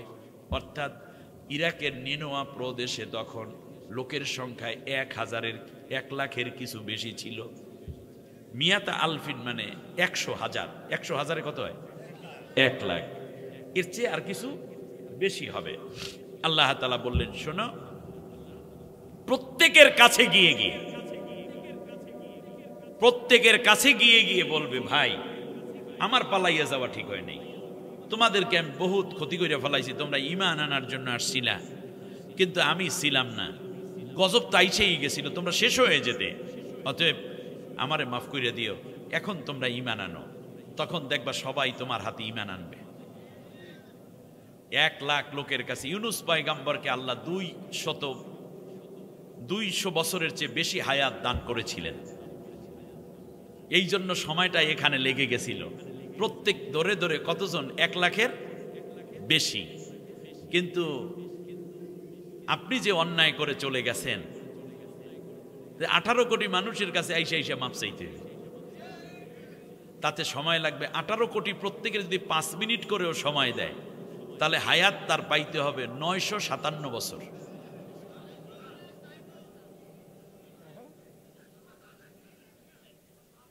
957 বছর টাইম লাগবে তার। এরপরেও মুগ্ধের মার কাছে কি তিনি মাপ পাবেন? মুজাহিদের মায়ের কাছে মাপ পাবেন? আবু সাইদের মায়ের কাছে কি তিনি মাপ পাবেন? আল্লামা সাইদি সাহেবের পরিবারের কাছে কি তিনি মাপ পাবেন? মতিরাম নিজামী সাহেবের সন্তানদের কাছে, নাতি নাতিনদের কাছে কি তিনি মাপ পাবেন? আলী হাসান মুজাহিদ, মীর কাসিম আলী এবং সালাউদ্দিন কাদের চৌধুরী সহ যারা এই দেশে হত্যা হলো অন্যায়ভাবে, পিলখানার হত্যাকাণ্ডে যাদেরকে হত্যা করা হলো, তাদের পরিবারের কাছে কি উনি মাপ পাবেন? মুজাহিদ শিবনের মায়ের কাছে তিনি মাপ পাবেন? তিনি কি মাপ পাবেন? বলুন তো দেখি। এমনি করে করে হেফাজতের রাতে যত মানুষকে হত্যা করা হয়েছে, ওই রাতের শিশু সন্তান হারিয়ে মায়ের পাগল প্রায়, বলুন তো দেখি তাদের কাছে কি তিনি মাপ পাবেন? পাবেন না। সুতরাং আপনারা বৈশা বৈশা সুবহানাল্লাহ পড়তে পারেন এখন। এই জন্য আপনাদের উদ্দেশ্যে কিছু কথা আমি বলবো, এখন মন দিয়ে এই কথাগুলো শুনতে হবে।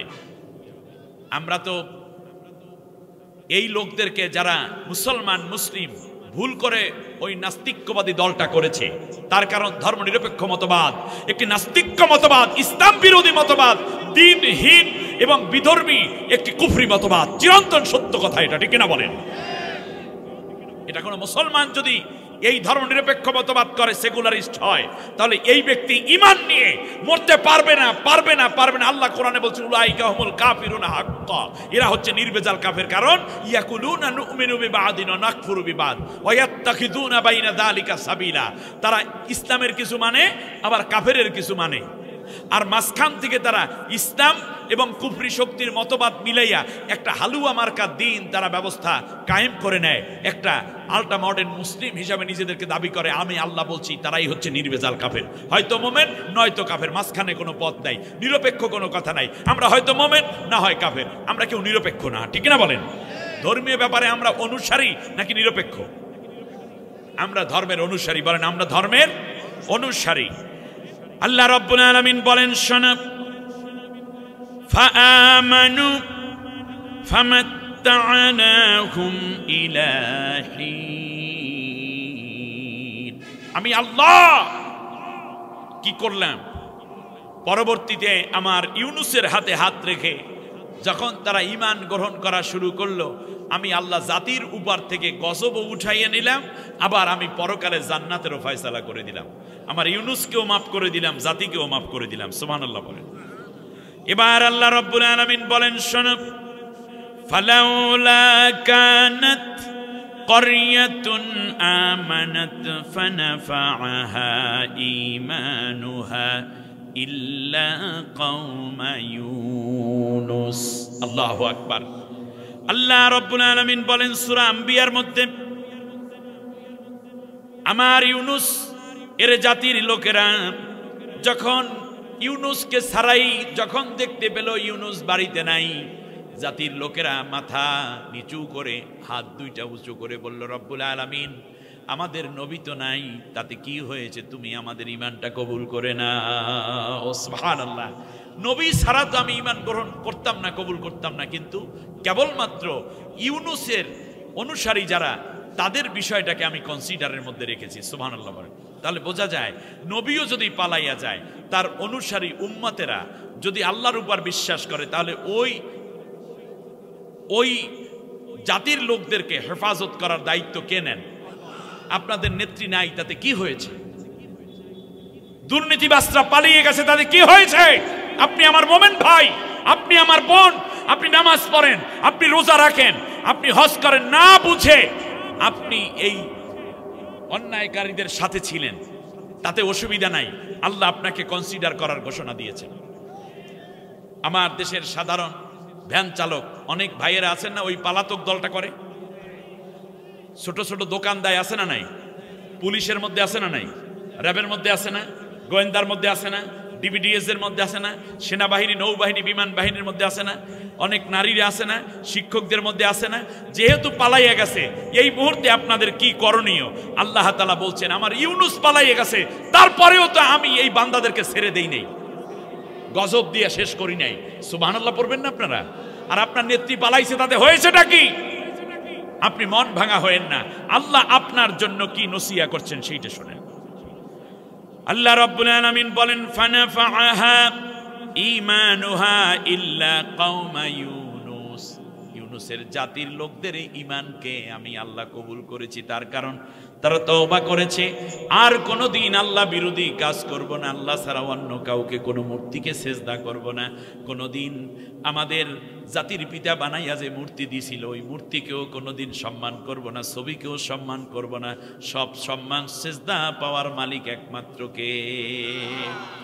আল্লাহ রাব্বুল আলামিন বলেন, লাম্মা আমানু কাশাফনা আনহুম আযাবাল খিজি ফিল হায়াতিদ দুনিয়া। যখন তারা তওবা করলো, যদি ইউনুস পয়গম্বর মসুলে নাই, নিনোয়া প্রদেশে নাই, ইরাকের মধ্যেও নাই, সে চলে গেছে মাছের পেটে, তাতে অসুবিধা কি? আমার বান্দাদের মনের কথা, আমার বান্দাদের মনের আবেগ আমি আল্লাহ ছাড়া কে বেশি বোঝে? তারা তওবা করলো, লাম্মা আমানু, যখন তারা আমি আল্লাহর উপরে ঈমান আনলো, কাশাফনা আনহুম আযাবাল খিজি ফিল হায়াতিদ দুনিয়া, দুনিয়ার মধ্যে ওদের দলের অন্যান্যদের উপরে যত মামলা হলো, যত রকমের নির্যাতন আসলো, যত রিমান্ড আসলো, আপনারা মনে করার কোনো কারণ নাই, মনে করার কোনো কারণ নাই যে বুঝি এরা রেহাই পাইয়া যাইবে। ইম্পসিবল। তার কারণ আমি একটা গোপন কথা বলে যাই, যারা পালাইয়া গেছে আপনারা মনে করছেন সব দেড় সাইরা চলে গেছে, না, সব আছে। কোথায় আছে? না, আমার কথা আপনাদের বুঝতে হবে, কোথায় আছে আমি বলে যাই। একটা গোপন কথা বলতাম, একটু কানে কানে গোপনে আস্তে আস্তে কই শোনেন, যদিও মাইকে যায় কিন্তু আস্তে আস্তে কই শোনেন। সেটা হচ্ছে 350 এমপি, তাদের এলাকার নেতা, উপজেলা চেয়ারম্যান, কমিশনার, এরপরে যারা মস্তানি বেশি করছে, এগুলো সব অলরেডি কোথায় আছে? গোপন কারখানায়।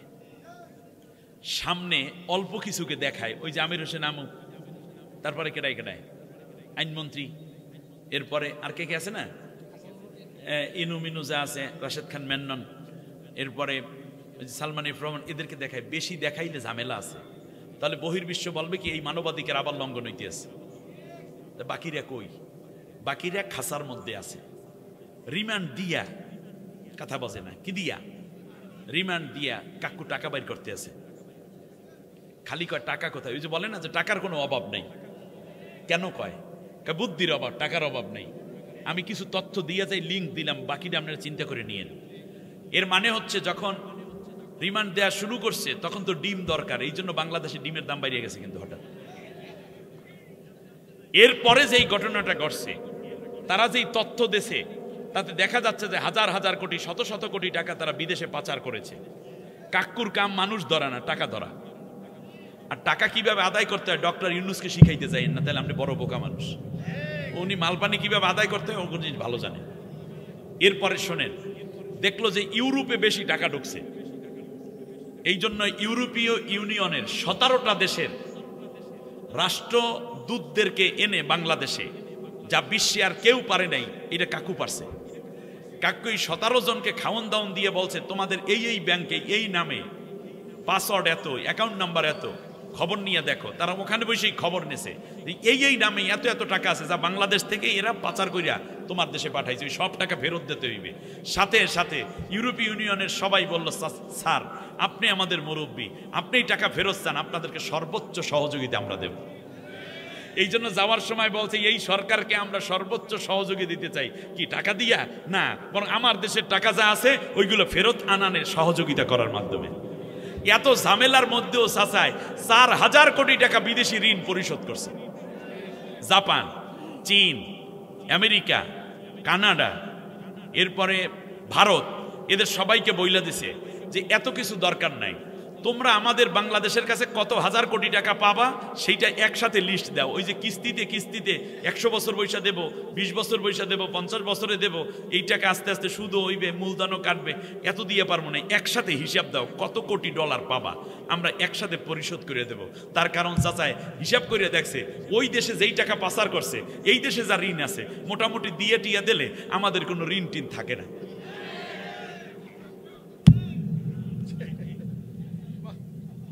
কি বুঝলেন? এই জন্যই তো বলে আমার একটু সময় দেন, আমি দেশটার একটু খাড়া করাইয়ে দিয়ে যাই।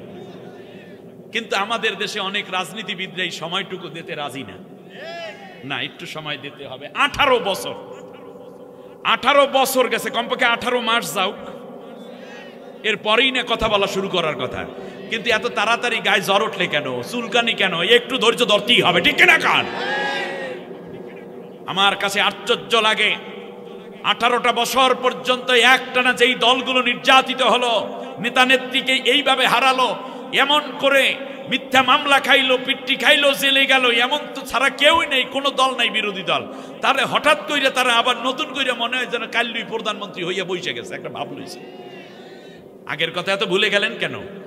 রক্ত দিছে ছাত্ররা, আপনারা চেয়ার দখলের জন্য তাড়াতাড়ি পাগল হইলেন কেন? একটু ধৈর্য ধরেন, দেখি চাচাই কোন জায়গায় নিতে চায়। কারণ চাচাই বলছে আমার ক্ষমতা দরকার নেই, বললে আমি এখন ছেড়ে দিতে পারবো। কিন্তু ডক্টর ইউনূসের মতো মানুষ যদি 5 আগস্টের পরে এই জাতির হাল না ধরত, শুধু বিএনপি কি দেশ রক্ষা করতে পারত? জামাত ইসলামী পারত, হেফাজত পারত, চরমনাই পারত।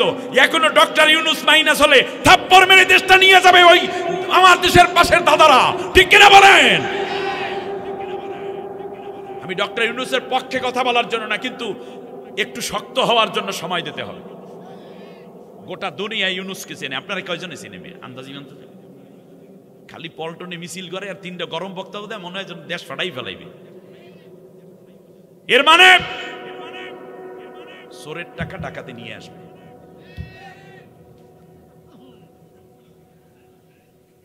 তোমরা নিছো লুকাইয়া লুকাইয়া, চুরি কইরা করে 10 পয়সা 5 পয়সা করে জমা করে, আর চাচাই একসাথে 31,000 মার্কিন ডলার, 31,000 কোটি মার্কিন ডলার টান মার। আমার আল্লাহ ডাক দিয়া কয় শোন, ও গোপন কথা, আর একটা গোপন কথা দিয়া যাই, আস্তে আস্তে। সেইটা কি জানেন? সেইটা হচ্ছে একটু মন, মানে মাইকে কইতে আছে, এবার আস্তে জিগাই উনি কি কয় না কয় পাগল। এটা মানে একটু গোপন কথা, তো একটু গোপনে গোপনে কইতে, যদিও মাইকে যায়, ঠিক আছে কিনা? এই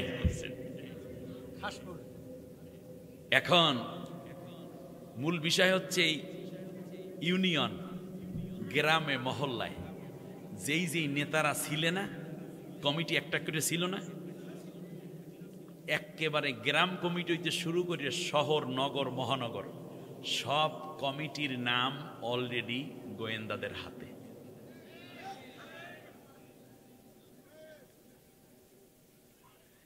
অপারেশন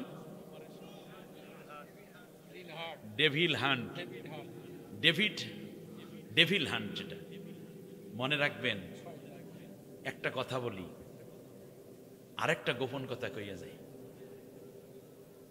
এমনি মন খারাপ করেন না, কারণ খারাপ করে লাভ নেই। আমার বেশি ভালোবাসতে হবে আপনাদের, কারণ আমি এত সুন্দর তথ্য দিয়ে যাচ্ছি।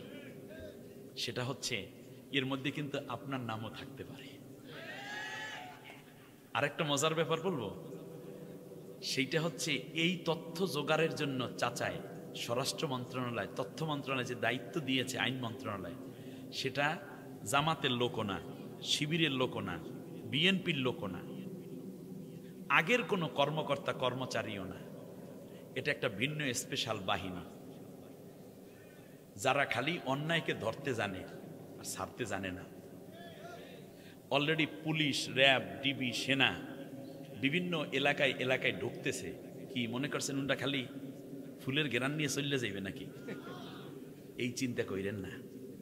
ওরা যে ঢুকতেছে একটা উদ্দেশ্য আছে, আর স্বরাষ্ট্রমন্ত্রী বলছে অতদিন চলবে যতদিন শয়তান ধ্বংস না হয়। এর মানে ওরা যখন বসবে তখন কিন্তু আপনার অবস্থা ঠিকই খারাপ বানাই দিয়ে যাবে। এই জন্য একটা কথা কই, আমার কথা না, এটা আমার আল্লাহর কথা, শুনতে রাজি আছে? আমার আল্লাহ ডাক দিয়া কয়, শোনো, লাম্মা আমানু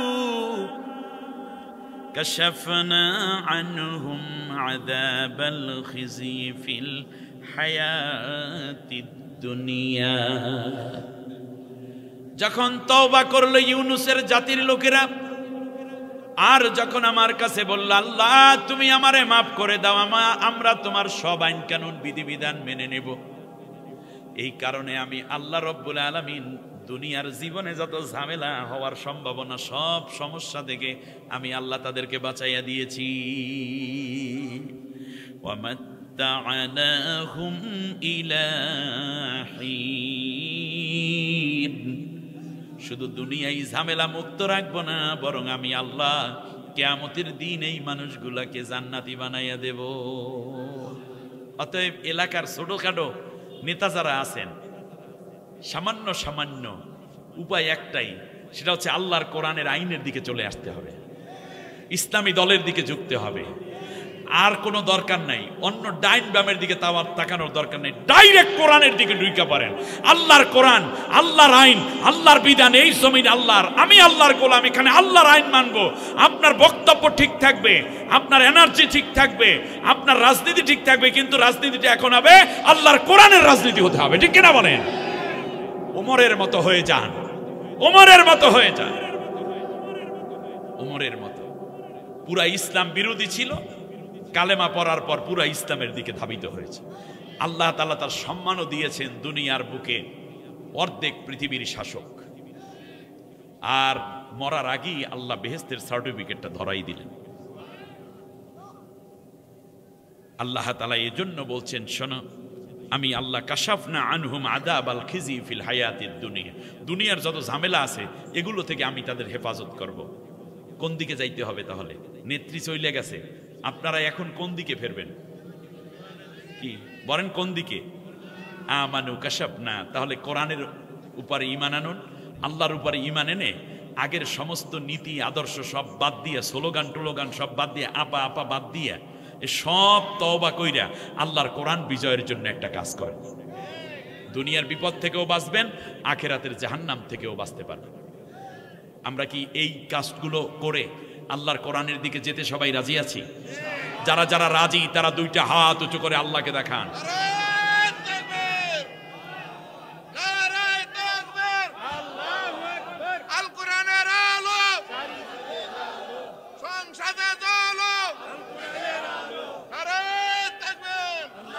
বলেন, আল্লাহ আমাদের বাকি জীবন কোরআনের জন্য কবুল করে দাও, কোরআনের কর্মী হিসাবে কাজ করে যাওয়ার তৌফিক দাও।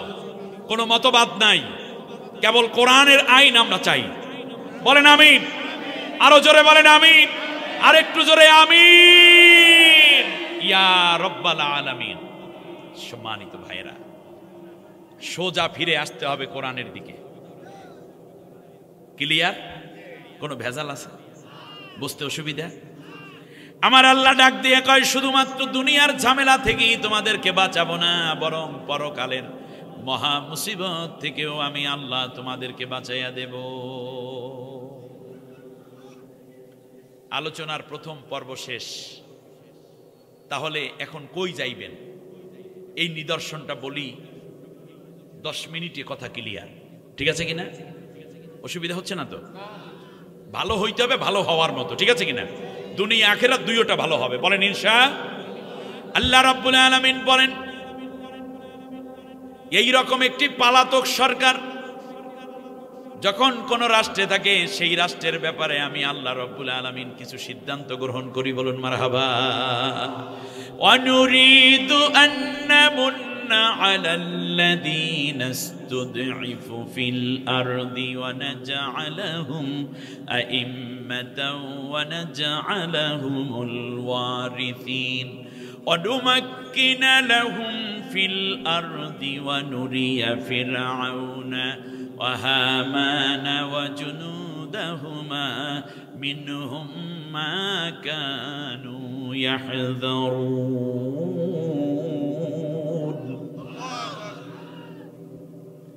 আল্লাহ রাব্বুল আলামিন বলেন, শোনো আমি আল্লাহ সিদ্ধান্ত নিলাম যেই দলটার উপরে বেশি নির্যাতন করা হয়েছিল সেই দলটাকে আমি আল্লাহ আমার দয়া মায়া দিয়ে ভরপুর করে দেব, এই ডিসিশন আমি নিয়েছি। আমার দেশেও সবচেয়ে নির্যাতিত একটা দল, সেই দলের উপর আল্লাহর দয়া পড়েছে। আপনি কি দয়ার মধ্যে থাকতে চান না বাইরে থাকতে চান? ওয়ানাজআলাহুম আইম্মাতান, ওই দলটার লোকদেরকে আমি আল্লাহ সব জায়গায় নেতৃত্বের সব জায়গায় বসাইয়া দেব। যেই শূন্য চেয়ারগুলো পড়ে আছে সব চেয়ারে ওই দলের লোকদেরকে বসানোর সিদ্ধান্ত আমি আল্লাহ নিয়েছি। আল্লাহ সিদ্ধান্ত নিয়েছেন, আপনারা সিদ্ধান্ত নিতে রাজি আছেন কিনা? বলেন আল্লাহর সিদ্ধান্তই, বলেন বলেন আল্লাহর সিদ্ধান্তই আমার সিদ্ধান্ত। আবার জোরে বলেন, এটা মিলাই নিজেরা বলেন তো দেখি। আল্লাহর সিদ্ধান্তই আমার, না এটা যেন আরশ পর্যন্ত যায় সেইভাবে আওয়াজ দিয়ে আল্লাহকে বলেন, বলেন আর একবার বলেন আল্লাহর সিদ্ধান্তই আমার সিদ্ধান্ত। নিজে নিজে বলেন আল্লাহর সিদ্ধান্তই আমার সিদ্ধান্ত। আল্লাহ রাব্বুল আলামিন ডিসিশন, ওয়ানাজআলাহুম আইম্মাতান, ইমাম অর্থ নেতা, লিডার, আর এদের বহু বচন হলো আইম্মা। আল্লাহ রাব্বুল আলামিন বলেন সব জায়গায় আমি আল্লাহ রাব্বুল আলামিন ওই দলের লোকদেরকে নেতা বানাই দেওয়ার ডিসিশন নিয়েছি। ওয়ানাজআলাহুমুল ওয়ারিসিন, গণভবন, বঙ্গভবন, সেক্রেটারিয়েট হতে শুরু করে সব জায়গায়, এমপি হোস্টেল হতে শুরু করে ইউনিয়ন কাউন্সিল পর্যন্ত সব জায়গায় আমি আল্লাহ রাব্বুল আলামিন এই দলের লোকদেরকে খালি চেয়ারগুলোতে বসাইয়া দেওয়ার সিদ্ধান্ত গ্রহণ করেছি। সিদ্ধান্ত নিয়েছেন কে? আরে জোরে, কে নিয়েছে? আমরাও আছি। আল্লাহ আছে যেই দিকে, জোরে বলেন আল্লাহ আছে যেই দিকে, আল্লাহ নাই যেই দিকে, কোরআন আছে যেই দিকে, কোরআন নাই যেই দিকে, কোরআন আছে যেই দলে, কোরআন নাই যে দলে। বুঝতে কোনো অসুবিধা হয় নাই? এইবার সামনে গিয়ে আল্লাহ রাব্বুল আলামিন বলেন, ওয়ানুমাক্কিনা লাহুম ফিল আরদ, জমিনের বুকে এই দুর্বল দলটাকে আমি আল্লাহ শক্তিশালী করে দেওয়ার সিদ্ধান্ত নিয়েছি। আগে যখন শুনতো ওই দলের নেতা এই মাহফিলে আসবে, মাহফিলে তো দূরের কথা, যদি ওই চিপাতে বৈশা ওয়াজ শুনতো 3 গাড়ি পুলিশ হাজির। আর এখন সভাপতিত্ব করে, পত্রিকার মধ্যে পোস্টারের মধ্যে নাম আসে, এরপরেও ফোন আসে, ওসি কয় স্যার আসসালামু আলাইকুম, স্যার কোথায় আছেন? আমি তো মাহফিলে আছি। বলছে স্যার একটা জরুরি বিষয়, একটু পরামর্শ দরকার ছিল। আরে মিয়া সময় নেই। স্যার তাহলে আমি আসি। স্যার তাহলে কখন শেষ হবে? গাড়ি পাঠিয়ে দিই স্যার। জি sir, yes sir, okay sir, হ্যাঁ স্যার, বলেন স্যার।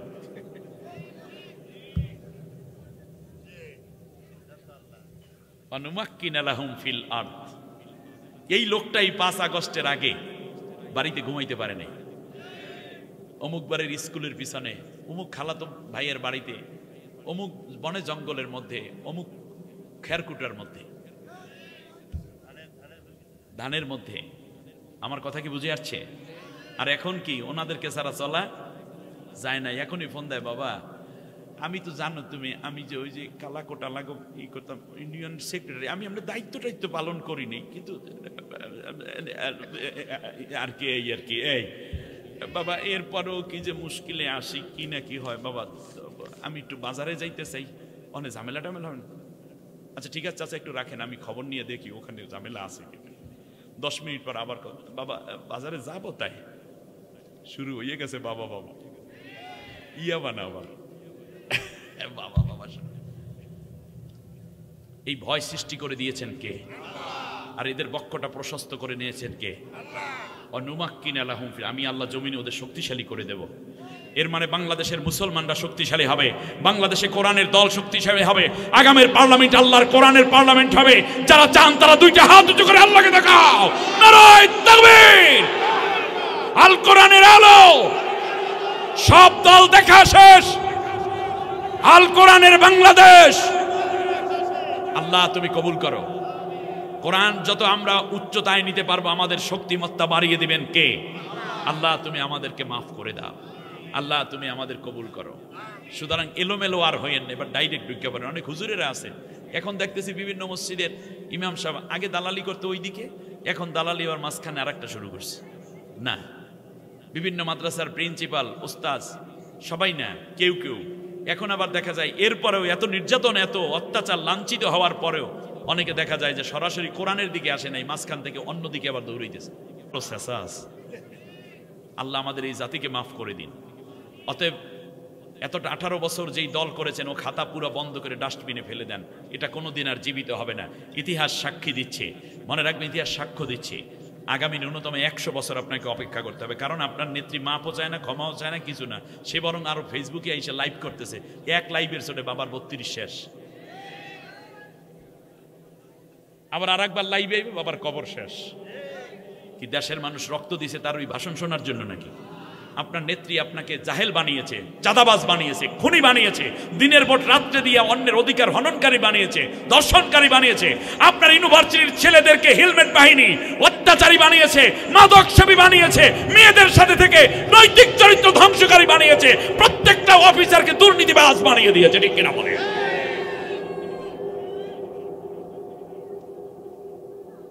মানুষের বাংলাদেশ বানাতে চাই, এজন্য দরকার মানুষ হওয়ার কিতাবের নাম হচ্ছে কোরআন। এজন্য কোরআনের শেষ সূরার নাম সূরা নাস। লিতুখরিজান নাসা মিনাজ যুলুমাতি ইলান। পশুর বাংলাদেশ আর হবে না, বাংলাদেশ হবে মানুষের বাংলাদেশে। যে ধর্মের হোক মানুষ হয়ে থাকবো, ইজ্জত নিয়ে থাকবো। বলেন আমিন। আল্লাহ রাব্বুল আলামিন আবার আঙ্গুল দিয়ে দেখাচ্ছেন, মিনাল মুমিনিনা রিজালুন সাদাকু মা আহাদুল্লাহ আলাইহি ফামিনহুম মান কাদা নাহবাহু ওয়া মিনহুম মান ইয়ানতাদির ওয়া মা বাদদালু তাবদীলা। ওই দলটার মধ্যে এমনও লোক আছে যেই দলকে আমি ভালোবাসছি, সেই দলের মধ্যে এমনও নেতৃবৃন্দ আছে যাদের একের পর এক হত্যা করা হয়, জেল দেয়া হয়, ফাঁসি দেয়া হয়। একজনকে ফাঁসি দেয় আর একজনের নাম ঘোষণা ওয়েটিং লিস্টের ওয়েটিং এর মধ্যে রেখে দেয়। এরপরেও তারা আমি আল্লাহর কোরআন বিজয়ের শপথ নিয়ে যে আন্দোলন শুরু করেছিল, জীবনের পর জীবন যায়, নেতার পর নেতা যায়, কর্মীর পর কর্মীকে হত্যা করে, এরপরেও তারা আল্লাহর জমিনে, আমার জমিনে কোরআনের রাজ কায়েমের শপথ থেকে এক চুল পরিমাণ পরিবর্তন হয়ে যায় না। এরকম দল বাংলাদেশে আছে না নাই? এই দলটার উপর আল্লাহর দয়া পড়েছে। এই দলটাকে আল্লাহ শক্তিশালী করবেন, এই দলের নেতৃত্ব দিবেন, এই দলকে আল্লাহ তাআলা ওয়ারিস বানাই দেবেন পলাতক গভর্নমেন্টের। নামাজের সূরাতে সবাই বসে একবার আলহামদু, 3 বার কুল হুয়াল্লাহ পড়ে।